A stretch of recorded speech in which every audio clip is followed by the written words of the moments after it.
Cool. You ready? Yeah, let's get into it. I'm just waiting on Zane. I'm ready to go. Always. I don't think... Are we live yet? I don't think you're ever waiting on me. I think every time I come here. What? Well, our camera lady is shaking the camera. What do you mean I need to move? That's a lawnmower. It's fine. That's good. We have kids. Our podcast is about being a dad, so we're fine. But I don't think I'm ever waiting on you. We have to get that. Or you never wait on me. You told me you can't be here at 7:30. We don't start until we put your kids to bed anyways. You didn't put them to bed till like 8:30. I show up at 8:15 thinking they'll be asleep. Just still awake. Well, it's because Oakley takes forever to eat. Oh, don't blame your daughter. Yeah, so today we can talk about work-life balance and like effective techniques that we use in our lives. Yeah. To help out some of the guys or gals listening, and hopefully they can learn some tips and tricks from us. So that's my plan for today. Absolutely. I think it's something that we started out at the beginning. We haven't touched on it in a while. We haven't. I think it was our first episode. Yeah, it was I think us bouncing off on ideas. Me and you talk to each other pretty much every day throughout the day. I think, this was the longest that we hadn't seen each other? It probably is, a whole week? Yeah, because I think last time I was here was Tuesday of last week. Yeah, whenever we recorded last. Yeah, Tuesday. Absolutely. So it's been a while. But me and Cam went live Saturday night and actually had a really good outing. So I saw that. Already got like 10 hours of watch time, 500 views, and our followers actually voted to see our wives more. So. Yeah.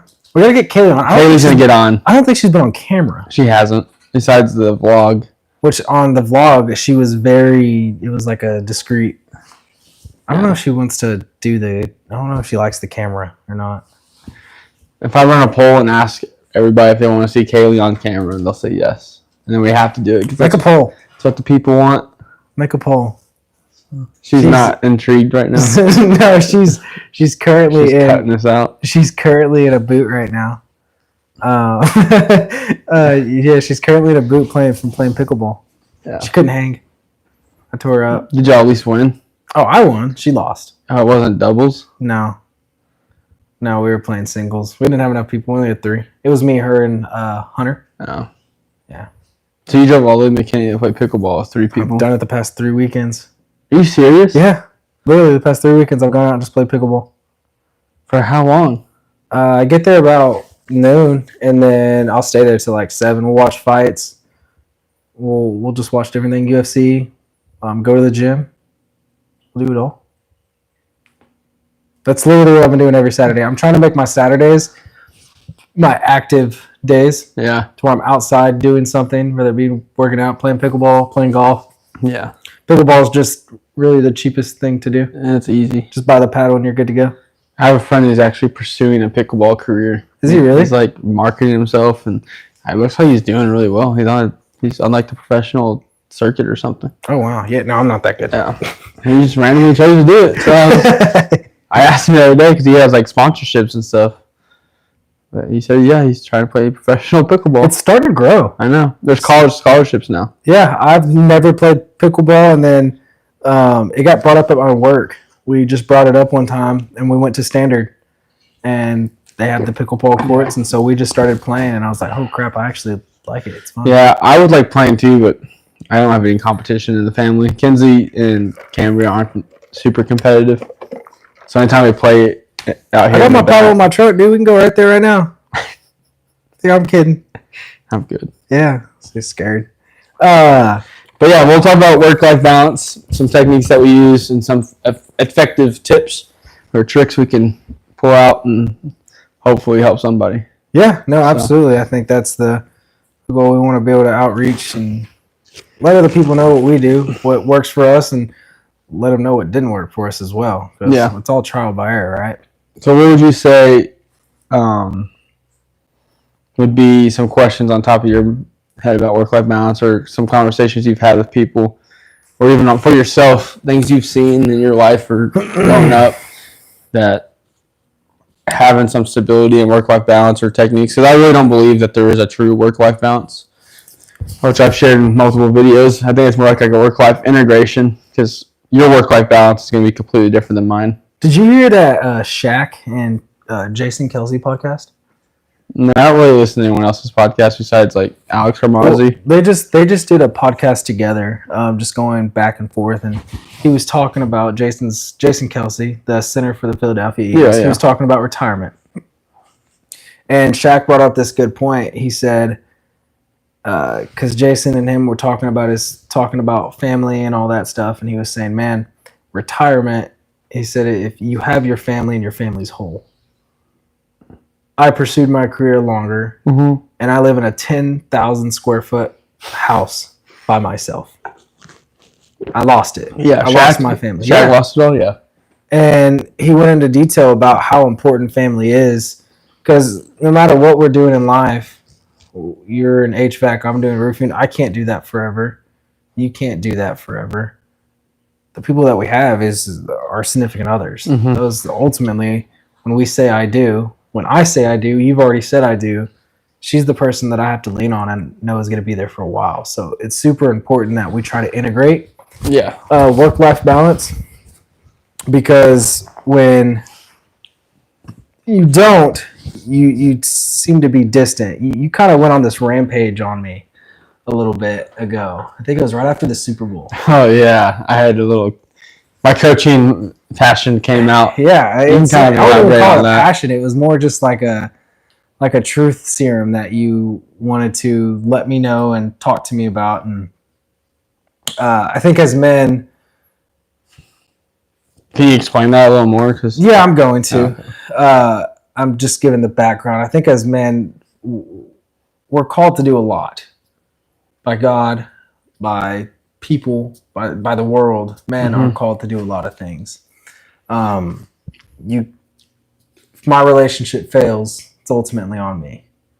If my religious relationship with God fails from my family, it's on me. If my kids don't grow up right, it's on me. And that really hit home. And I see this big wave right now that is happening to where they're almost trying to make it so where men don't feel like they have that much of responsibility. Comes both ways. And they're really starting to make it to where it's okay if the man isn't providing for the family. It's okay if they're not leading their family into the right way, showing them the path to be able to give glory to God, show God's love.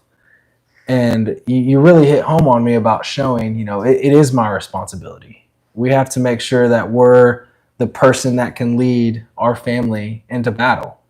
Because every day is a battle, spiritually, mentally. I know there's plenty of times where I've been down emotionally, and Kaylee's been able to pick me up. And when it comes to the work-life balance, you really need to focus in what me and Kaylee always do. And me and her had this conversation, and she may get mad at me. I may be sharing a little bit too much. But she was like, I feel like our communication is very stale. We both do a lot of things. I'm out here doing the podcast late. Yeah. She does coaching. She coaches select volleyball. She teaches.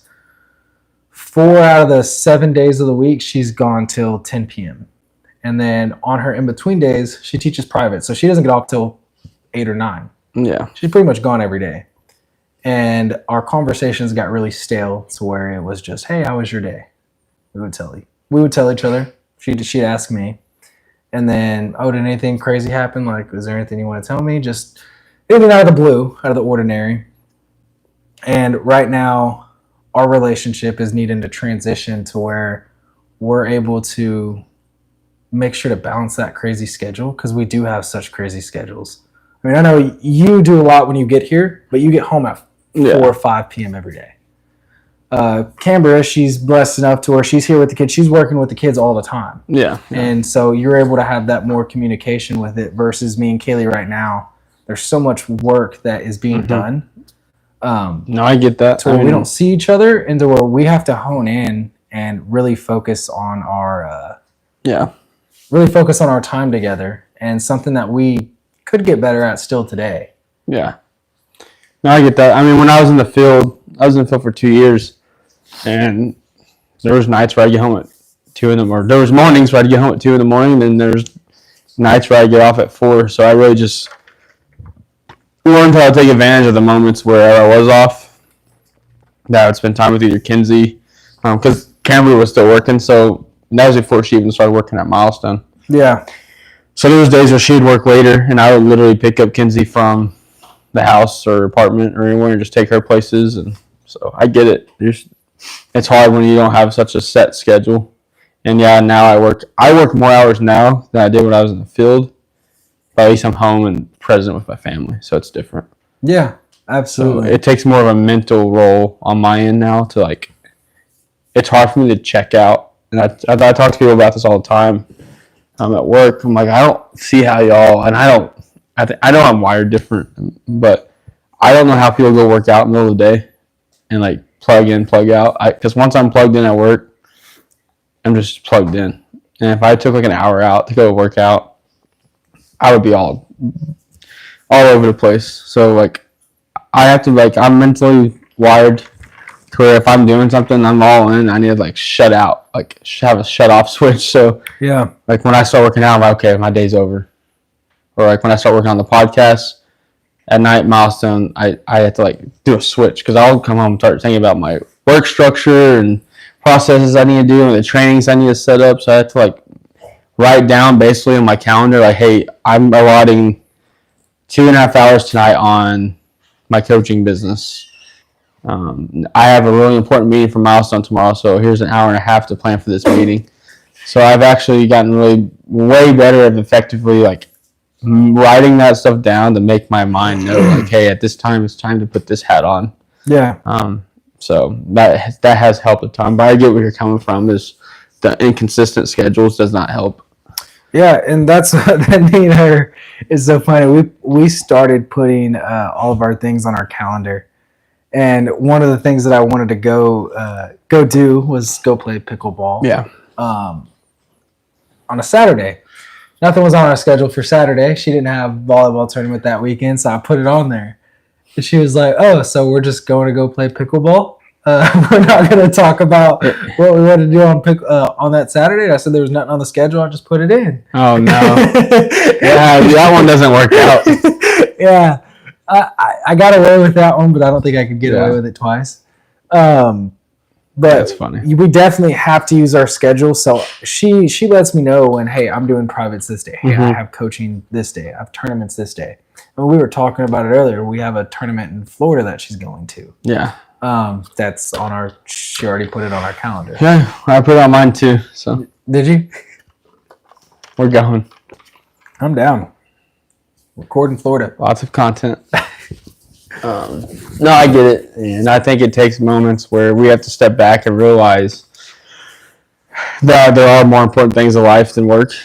But then there's that switch hey, if I don't work, I can't give to my family, the people I love, the life that they want. So it's finding that balance and being able to turn on and off that switch. And that's what I mean when I don't really think there's a true work-life balance. I think it's just whatever works in your relationship works. Mine, I know there's probably a lot of wives out there. I know there are because I have technicians that have wives, but where they would not allow what I do to work. I mean, Camry could easily be you need to stop working, but I literally have an office set at our kitchen table. Yeah. And the whole reason behind that, as I've explained it to people, is because they ask me why don't you have it set up in the garage or your room or anything like that? But I want at least I'm working, but at least I'm with my family. It's also that it makes you stay dedicated too, right? Because you come home, what do you see? It does. Just sitting there, you're okay, I got to get to work. Yeah. And I think something really good to do is me and her. We try to go season through seasons with our lives, and we knew this season was kind of going to happen. I was going to be super busy. She was going to be super busy. Yeah. So we made expectations with each other at the same time. Yeah. And with that is through communicating, making sure to let them know, hey, I'm gonna be busy every Sunday, so every weekend for the next 3 months with tournaments. Um, Me letting her know, hey, I'm doing this podcast. I mean, both of our my fiance and your wife, they're very they don't mind us working. I think that's one of the great things that both of our girls have in common is they don't mind us working. They rather us work than just to be at home. Yeah. If we're working towards to achieve something. Yeah. And setting that expectation with them to let them know, hey, we're going to be busy and I will make time and effort to make sure that we can do things. Yeah. It's funny that you say it because I was actually in a meeting today with my dad, which it's fun because he's back at the office a little bit. Yeah. And we went to look at one of our new buildings. And it's funny that you mentioned that because he was talking to somebody and they were just talking about life and stuff. And he said, a wife can either ruin you, or he said a wife can either make you a really good, yeah, that's what it was. He said a wife can either make you a really good employee or a really bad employee.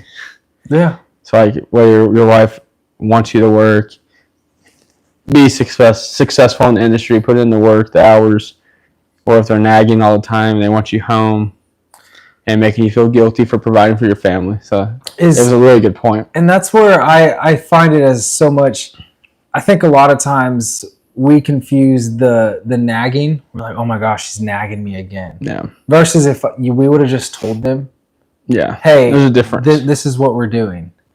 It's all about setting the expectations. Yeah. With work-life balance, that's what I see it as, is making sure to set the expectations and communicate and verbally tell them that, hey, this is what's going on. I have this meeting on this day. Hey, I'm gonna be home late tonight. Yeah. I won't get home till 9 p.m. tonight.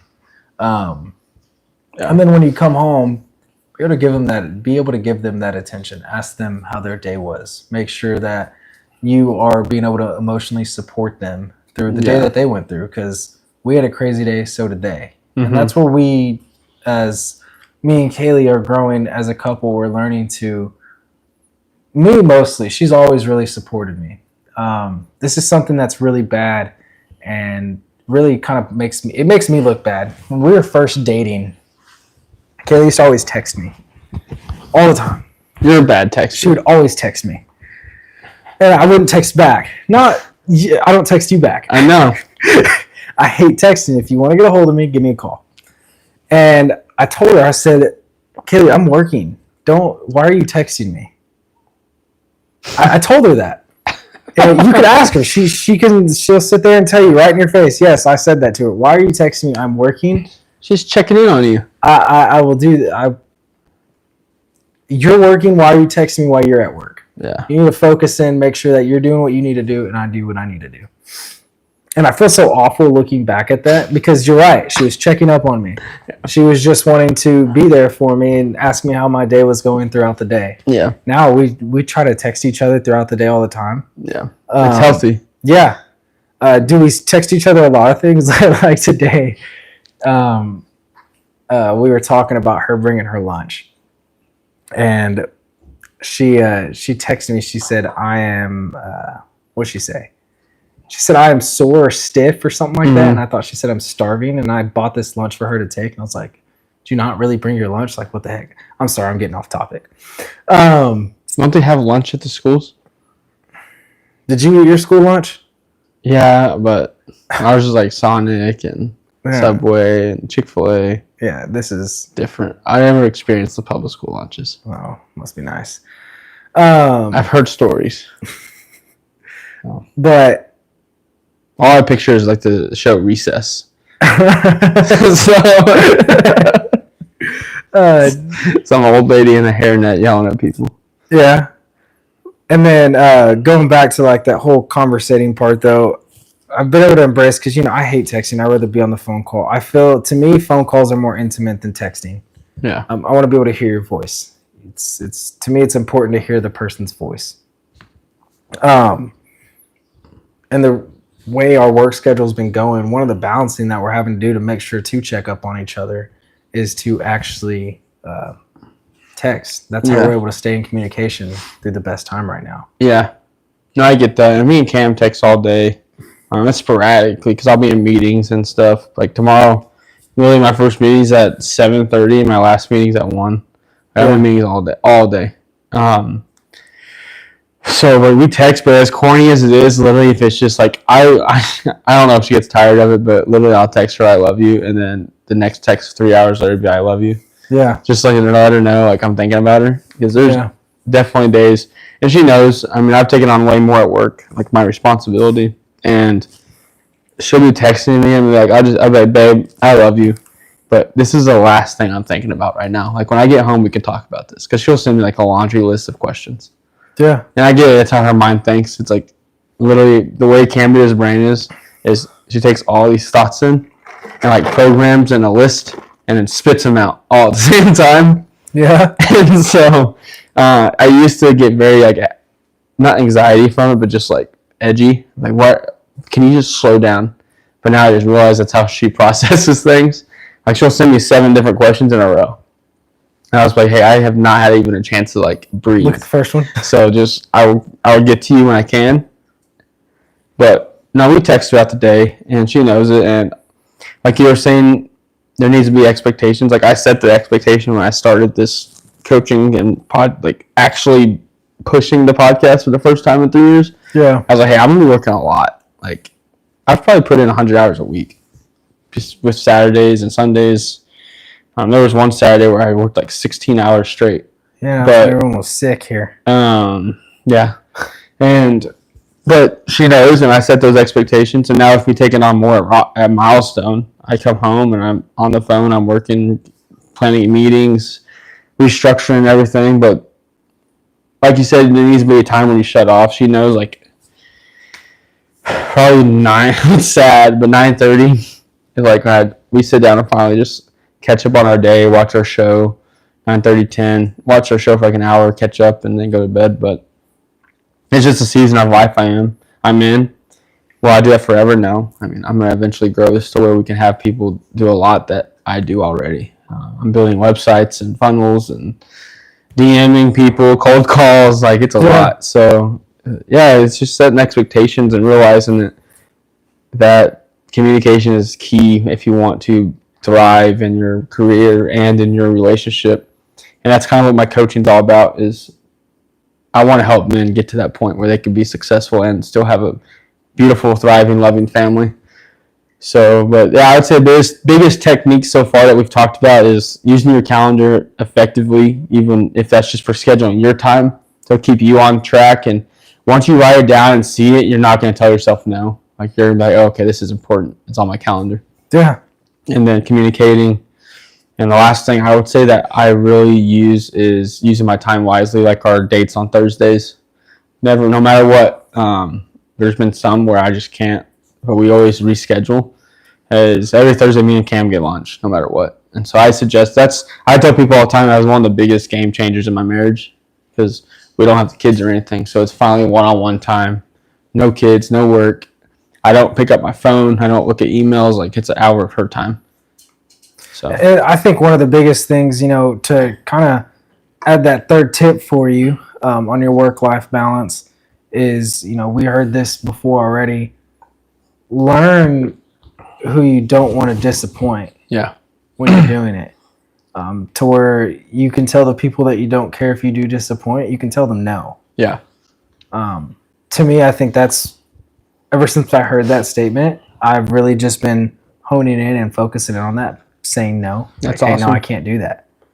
And at first I felt guilty. You feel guilty at the beginning saying no, especially if you're someone that's, hey, yeah, I can do that. Yeah, I can do that. Yeah, I can do that.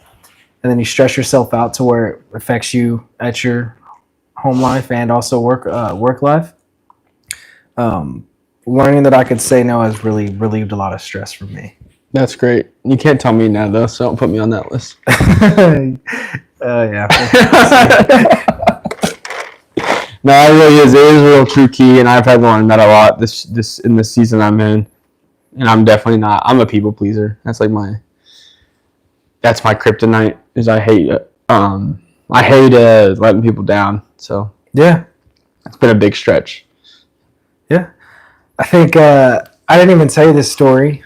I don't know if we're kind of done with that segment of it, but I want to tell you this story. So today, it's been a rough week for Kaylee. So, like I already said, she's in a boot. Yeah. She was in a tournament, and she ended up having a blowout on George Bush. No, see, my dad's mind went in, and when I think blowout's diarrhea now. I was like, what? No, I was like, well, that's not good. She had a blowout on her tire. Sorry, that's his dad brain. And I want to give a shout out to George Bush Turnpike's center. They have like a they have a accident center or whatever. They come and change your tires. And stuff. So I was 15 minutes away. They got there 5 minutes before I did. Where do you think our $1 million in toll bills goes? Yeah, I know. That's what I told her. When I was taking to Kaylee, Kaylee was like, Kaylee said, "Oh, I don't have to pay him or anything." I said, "I hope not. How much I drive that company vehicle?" Yeah, I pay him. We have 600 vehicles on the tolls. Yeah, so. I was like, we pay him enough, but it was super cool. But she ended up having a blowout.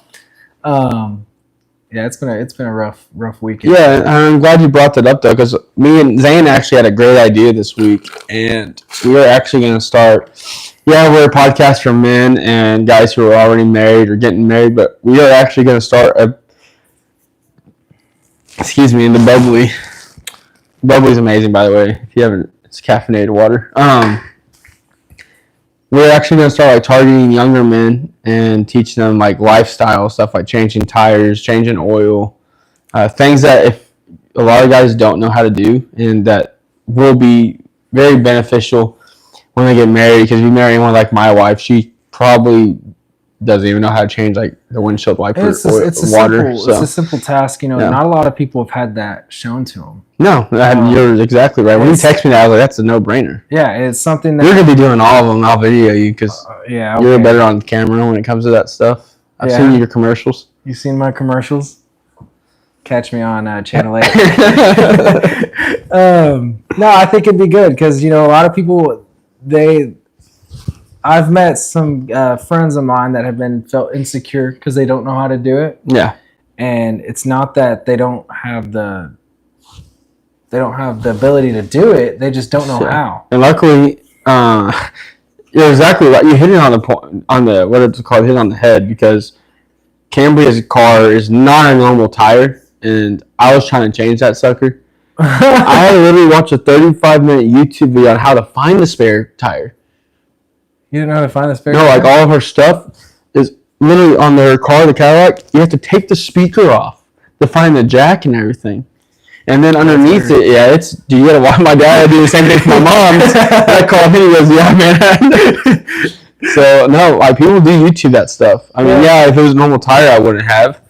Yeah. But no, you're definitely hitting on the head there. Like we can teach them how to literally tie a tie, like stuff you probably don't know how to tie a tie. I know how to tie a tie and bow tie, sir. You I know people your generation. No, bow ties come with clips. Yeah, no, I know how to tie a bow tie. So, but yeah, like I'm gonna literally start coaching y'all. I'm serious. Y'all need to join my community if you haven't.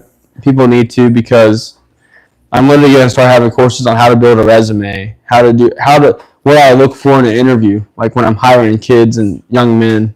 Questions that you should ask in an interview. Yeah. So you can have the expectations and know what they want. So I've actually I had that epiphany today. I'm gonna have a whole course in my community on business professional, how to dress, how to act, how to show up for your interview, what questions to ask, what benefits to look for, and then I'm actually going to start posting on my Instagram stories like life hacks, like how often should you change your filter, stuff like that. Yeah. Like, I'm not going to just hone in on one thing. I want to help men just overall do stuff, how often you should change your wife's oil, stuff like that. Or how often you should get your wife's oil changed. I don't change my wife's oil. I would, but I'm a firm believer. A lot of people talk about this, entrepreneurs and stuff. I'm a firm believer that in that hour I took to change oil, I can make a lot more money. I just pay someone to do it and I go work. So yeah, absolutely. Well, I think the 3 points that we want to hit on. What were you want to go with? Set your calendar effectively, even if it's like towards yourself only. Like tell yourself, hey, these 2 hours I'm doing this, these 8 hours I'm doing that. Make sure you make it a point to schedule out your day personally. Second point, communication, setting the expectations of what your life looks like that day, that week, that year. and just the season you're in with your wife or spouse, letting them know what to expect of your time and presence. And then the third one was set a special time, no matter what it is, that they know it's like a non-negotiable, like this time is your time. Yeah. Those are three things that really have been huge factors in my marriage. And I think one of the biggest things, technology can be used for a lot of bad things. Use the technology for what it can really be useful to help sort everything out for you. No, you're actually right on that. And I actually had that thought today before we close, because I've been making a point where I don't really get on social media at all throughout the day. But I give myself, it's more of a work mindset, but every day I get on my phone for 30 minutes. Yeah. And I go through reels and I watch every reel, and it's kind of how I get like inspirations. Okay. Like I'll see someone post something, I really like how they set that up, or what hook they used, or the line they use, or the niche, the video, the editing. Like I use actually 30 minutes of like research now. It's changed my whole mindset on social media. Like when I see an ad, I actually watch the whole ad because I want to see what they did. You want to see how they said it. Yeah. Cool. So I actually use it for research now. So it can be a tool if you use it properly. Absolutely. But no, that's all I have today on work-life balance, and I really just wanted to share those effective tips. But yeah, I really should go join my community, in Zane's community. Go join if you're cool. I'm pushing him on that too. Yeah, go join if you're cool. But it's called Better Men on School.com. So you can just shoot me a DM on Instagram at Justin_Robinson19, and I'll give you a discount if you mention us from the show. So if you send me a DM that says Thrive Coaching Podcast, I'll give you my community. It's usually $250 a month. I'll give it to you for $50. So tune in. Peace. Later.